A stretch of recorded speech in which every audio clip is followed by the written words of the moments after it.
जिला कलेक्टर महोदय के माध्यम से महामहिम राज्यपाल महोदय को, महामहिम राष्ट्रपति महोदय को अवगत कराने के लिए किसानों की और कांग्रेस पार्टी की मंशा के लिए ज्ञापन सौंपा है। पहले महामहिम राज्यपाल महोदय ने कोरोना के कारण से समय व्यक्ति से मिलने का नहीं दिया था, तो हमने, मुख्यमंत्री जी ने, सबने हस्ताक्षर करके उनको भेजा था।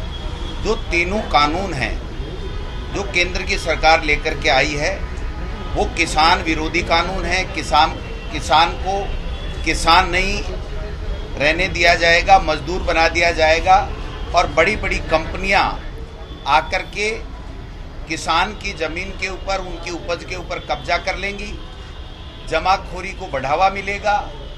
और जिस प्रकार से नोटबंदी और जीएसटी से लोग तंग आ चुके और कोरोना के कारण से, केंद्र सरकार की विफलताओं के कारण देश में 2.25 करोड़ नौकरियां इस 6 महीने में चली गई हैं। अब ये काले कानून ला करके किसान को, उसकी आवाज़ को दबाने का काम किया जा रहा है। 8 सांसदों को निकाल दिया गया, किसान की आवाज़ बन करके वो अपनी बात कहना चाह रहे थे।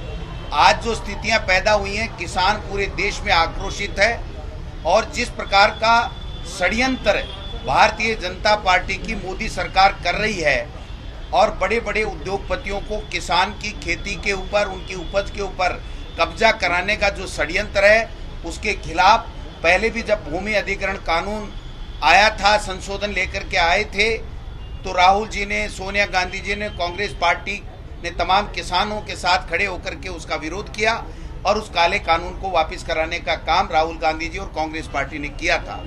आज भी सोनिया गांधी, राहुल गांधी जी और कांग्रेस पार्टी किसानों के साथ खड़ी है। जिस प्रकार से जो समर्थन मूल्य के आधार पर किसान की फसलें खरीदने करके उसकी मजबूती का काम यूपीए सरकार के समय हुआ करता था, वो पूरी की पूरी सिस्टम खत्म किया जा रहा है।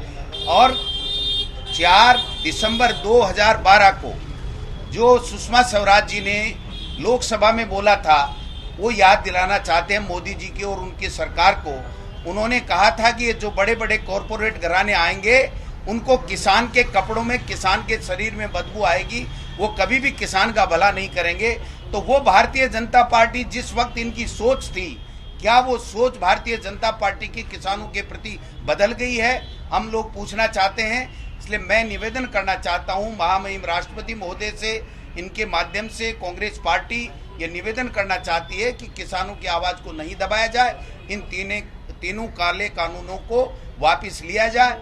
जब सहयोगी दल उनके साथ में नहीं है, उनसे चर्चा नहीं, जब अधिकारियों से चर्चा नहीं, विपक्षी दलों से चर्चा नहीं, तो ऐसी क्या आफत आ गई मोदी जी को कि आनन फानन में किसान विरोधी ये तीनों कानून लाने पड़े।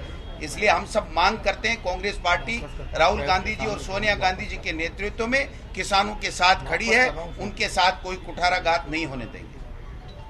सर, सबसे बड़ा सवाल एक तो ये भी उठाया जा रहा है कि जब ये अध्यादेश आ गया, लागू हो गया, कानून पास हो गए, होना ये चाहिए था कि बहुत पहले आप संघर्ष शुरू करते। जब पास हो गया उसके बाद ही संघर्ष का क्या मतलब? पहले भी विरोध कांग्रेस पार्टी ने किया है। कोरोना फरवरी में राहुल गांधी जी ने चेता दिया था, उसके बावजूद वो मध्य प्रदेश में चुनी हुई सरकार को गिराते रहे और कोरोना हमारे देश में विदेशों से प्रवेश कर गया। आज पहले भी चेताने का काम किया, बाला ये कानून लाया गया।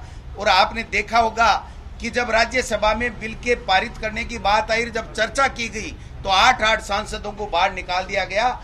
देश के इतिहास में किसी भी सरकार के लिए इस प्रकार का जो कारनामा हुआ है, जिस प्रकार से आवाज को दबाने का काम किया गया है, वो काला इतिहास इस एनडीए गवर्नमेंट ने लिखा है।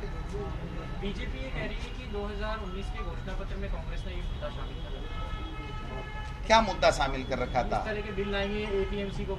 नहीं, कभी नहीं। और अगर ऐसा था तो फिर यूपीए के लोगों से बात करने में मोदी सरकार को क्या दिक्कत आ रही थी? विपक्षी दलों से बात करने में क्या दिक्कत आ?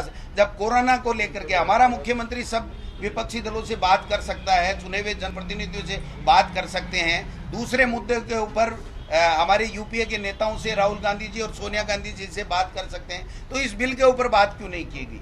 इससे स्पष्ट है कि उनका षड्यंत्र है। किसान की जमीन पे, उसकी उपज के ऊपर ये लोग कब्जा कराना चाहते हैं। सवाल था कि मध्य प्रदेश में चुनाव में तो क्या आप सचिन पायलट को भेज रहे हैं चुनाव में मध्य प्रदेश?